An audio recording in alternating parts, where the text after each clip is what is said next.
And this is our last stop in our Black in America tour. Every single campus, the young people stood up, and either they were interested in understanding about, you know, what should they do in protests? Are protests worth it? What should they do about telling their own story? What should they do about bringing white students into the conversation around race? And not because they felt they had all the answers, but actually quite the contrary. They really wanted help in sort of figuring out how to bring this conversation to more people. I think part of the reason and the sense of urgency around these conversations around race, that we never have really tackled what is a very ugly and unpleasant history in the United States. It's how this country was built. This country was built on a lot of violence. It was built on the backs of slaves.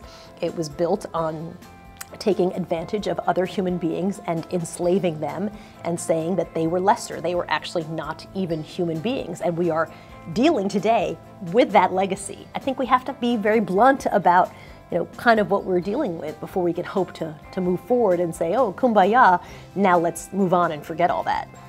Gosh, I think it's always a work in progress. I think we've seen tremendous growth in opportunities around race. It's interesting, just the other day I was calculating, I am the first generation that had all the rights and privileges of being a citizen of the United States. Right? My parents literally were not allowed to get married. It was illegal. So they didn't have rights and privileges. I'm the first generation that had rights and privileges of full participation in citizenship in the United States. And I'm not that old. So it's a relatively new conversation for us. Our country is a young country.